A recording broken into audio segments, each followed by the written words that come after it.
បាទសួស្តីដល់អ្នកជួយជាមួយគ្រូនៅក្នុងវគ្គអនុវត្ត QuickBooks Desktop ដែលយើងសិក្សាតាមវីដេអូតែអញ្ចឹងនៅក្នុងវីដេអូវគ្គនេះគឺចូលទៅដល់មេរៀនទី7នៃការអនុវត្តទី2ការអនុវត្តទី2របស់យើងណាអូខេអញ្ចឹងអឺតើតើមួយមេរៀនទី7គឺពាក់ព័ន្ធជាមួយមេរៀន Customer ចឹងនៅក្នុងវីដេអូវគ្គមុនយើងបានជជែកពីលើលំហាត់ទី1ដែលយើង start ពី create sales estimate sales order រហូតដល់ invoice ចឹងនៅក្នុងប្រតិបត្តិទី2នេះក៏ដូចគ្នាដែរយើងនឹងទៅ start ពីការ create sales estimate ឬ sales quote sales order ហើយនិង invoice ដូចគ្នានៅក្នុងប្រតិបត្តិលេខ14ថ្ងៃទី17ខែ12 2024 RVC Trading Sale to Chanda 24 minimart below item on credit ហើយ term payment 15ថ្ងៃអញ្ចឹងបើមែនតើគឺយើងគ្រាន់តែចូលទៅ customer create invoice ចប់ហើយប៉ុន្តែយើងចង់ manage វាគឺ control នៅក្នុង Facebook តែម្ដងអញ្ចឹងនីតិវិធីអ្នកនរគ្រាន់តែចូលទៅក្នុង estimate មកនៅក្នុង estimate ហើយអ្នកនរគ្នាអាចដូរទៅតាម option quote ក៏បានអីក៏បានដែរអីក៏បានដែរអញ្ចឹងតោះទៀត select customer មកចន្ទា24 minimart នេះ24 minimart ហើយអានេះគឺវា automation ឲ្យយើងហ្មង share quote នេះគឺលេខ2ណាលេខ2ហើយថ្ងៃ17កុំភ្លេចដងថ្ងៃថ្ងៃ17ហើយបន្តមកទៀតគឺយើង copy quantity មកបាទណា copy quantity មកអូខេ copy យើងមកចា copy quantity មកហើយបន្ទាប់ពីចប់មេរៀន Facebook Desktop នេះទៅគ្រូនឹងមានជា video learning ព័ន្ធជាមួយនឹង Facebook online បន្តទៀតប៉ុន្តែនៅពេលយើងរៀន Facebook online ហ្នឹងគឺងាយទាំងជាងនេះដោយសារតែយើង upload ពីច្រើនណាហើយ Facebook online វា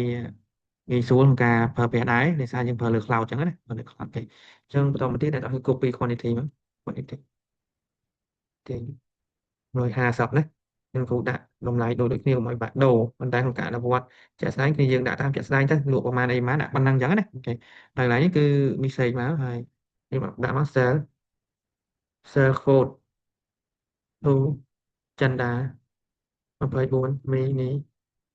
មកចឹងមកហេហាច់នឹងឡើយនេះ share ដែរអ្នកនរអាចដាក់ទៅឈ្មោះតារាយើងអ្នកលក់ក៏បានដែរអញ្ចឹង verify ត្រឹមត្រូវអស់ហើយព័ត៌មាននឹងពេញហើយ sell មួយចប់ហេនឹង sell មួយមកអូខេ hello អូខេអញ្ចឹង step ទី2បន្ទាប់ពីយើងអឺធ្វើ sell quote ហើយអ្នកនរអាចចូលទៅ check មើលបាន open យើងចូលទៅមើល estimate ណា estimate បាយជាប់ហ្នឹងឬក៏ quote ហ្នឹងយើងឃើញ estimate ទៅចន្ទា24 មីលីម៉ែត្រអញ្ចឹងបន្ទាប់ពី estimate ហើយខាងចន្ទាគាត់ OK agree ទិញហើយយើងចាប់ផ្ដើម process ក្នុង system មួយទៀតគឺអឺធ្វើ sell order អញ្ចឹង sell order គាត់អ្នកនរ select លើរបស់ click លើ sell quote ឬក៏ sell estimate របស់យើងមកអញ្ចឹងហើយនឹងឃើញពាក្យមួយគឺ create sell order យើងចុចពាក្យ create sell order ហើយចុច OK មកវានឹង convert ពី cell estimate ឬក៏ cell quote ហ្នឹងទៅជា cell order តែម្ដងឃើញទេទៅជា cell order ហើយ cell order លេខ2ហ្នឹងវា automation ទៅតែម្ដងហើយថ្ងៃខែយើងមើលដូចគ្នាហើយមួយទៀតយើងមើលពាក់ព័ន្ធជាមួយនឹងតម្លៃអីត្រូវអស់ហើយយើង sell មួយមក sell ហើយ step ចុងក្រោយបានន័យថាបន្ទាប់យើងចេញ sell order សញ្ញេ confirm គ្នា by manual ហើយគឺយើងចាប់ផ្ដើមចេញ invoice គាត់ដាក់ទំនិញឲ្យគាត់អញ្ចឹងបើសិនជាឧទាហរណ៍យើងចង់ទៅមើល sell order នៅតាណាគាត់ចូល report ហើយយក sell មកហើយយក open sell order by customer អញ្ចឹងយើងឃើញ sell order ពីចន្ទា24មីលីម៉ែត្រនៅនេះអញ្ចឹង step ទី2យើងគាត់ convert ពី sell order ទៅ invoice ចុច double click លើ sell order ហើយ create invoice តែម្ដង invoice មានពីរ option ដែលយើងជ្រើសរើស select by item ឬក៏ទាំងអស់អញ្ចឹងបើសិនយើងលក់ទៅទាំងអស់ដឹកទៅទាំងអស់យើងអូខេមក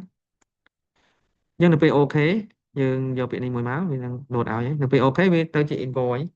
ទៅជា invoice យើងអញ្ចឹង invoice មើល invoice លេខបាន51នៅក្នុងនេះ invoice អត់មែន51ទេអញ្ចឹងយើង copy invoice មកលេខ51លេខ51អញ្ចឹង invoice លេខ51យើងមើលធ្វើទៅឲ្យហើយ term payment ណា term payment 15ថ្ងៃមកនេះចិនដា24ម៉ាត complete select ដូរ chart account AR ផងណា AR verify ត្រឹមត្រូវហើយអ្នកនរគ្នា sell and new ឬក៏ close មកចប់សពគ្រប់តែម្ដងអូខេអញ្ចឹងបានន័យថានៅក្នុង report របស់យើងពាក់ព័ន្ធជាមួយនឹង AR វាគួរតែយើងមើលទៅឃើញថាគេជាពាក់យើងពីរអញ្ចឹងយើងចូលទៅក្នុង report មើលទៅ customer and AR aging summary ទៅយើងនឹងឃើញមានពីរ customer ជាពាក់យើងទីមួយគឺចន្ទា24មីលីម៉ែត្រហើយនិង Dara Thinking Shop ហ្នឹងតែអញ្ចឹងគេជាពាក់យើងបាន90000ហើយមួយទៀតយើងចង់ទៅមើល profit loss statement យើងចេញមកអ្នកនរគ្នាចូលក្នុង report ហើយយកពាក្យ profit loss standard មកគឺយើងនឹងមើលឃើញហើយមើលឃើញចុចយកតាមពិតតែអាកន្លែងនេះយើងត្រូវដូរណាបើលោកគ្រូចុចទៅឲ្យវាលឿនស្នុកយើងមើល report លឿនអញ្ចឹងដូរមកខែ12ថ្ងៃនេះគឺថ្ងៃ1ថ្ងៃនេះ2024ដែរហើយនេះខែ 12ដែរអញ្ចឹងថ្ងៃ31អញ្ចឹងទៅ refresh មួយវាអូតូអញ្ចឹងមកន័យថាយើងចំណេញ20000ជាងចំណេញ20000ជាងបញ្ជីឆ្នាំយើងចំណេញ20000ជាងហើយ costing ក៏លោតឲ្យយើងមើលដែរមួយទៀតយើងចង់ទៅមើល report stock ដូចគ្នាចង់ដឹងថា stock យើងថយចុះបានយើងអាចយកជា summary ក៏បាននឹងឃើញតួលេខ stock ដកចេញណាដកចេញអឺដែលមាន item មួយចំនួនយើងត្រូវបានលក់ដកចេញអញ្ចឹងតែអញ្ចឹងណាអូខេហើយយើងចង់មើល detail ក៏បានដែរយើងចង់មើល detail stock detail ចូល report ហើយយក report stock ហើយអ្នកនរគ្នាយក detail មកនឹងឃើញ item ដែលយើងដកលក់តែម្ដងអញ្ចឹងណាអូខេអញ្ចឹងមែនតើ Facebook ហ្នឹងវា easy ទេនេះឃើញទេដកលក់កាលមុន100ឡើង150 stock on hand ឥឡូវនៅសល់តែ200 unit ទេអញ្ចឹងណាអូខេអញ្ចឹងវា yes វាងាយស្រួលក្នុងការមើលដែរប្រព័ន្ធមួយ report ហ្នឹងណាអូខេអញ្ចឹងសម្រាប់វីដេអូនៅក្នុងការអនុវត្តមួយនេះលោកគ្រូសូមបញ្ចប់ត្រឹមហ្នឹងជួបជាមួយលោកគ្រូនៅក្នុងការអនុវត្តបន្តទៀតនៅមេរៀនទី5អរគុណជំរាបលា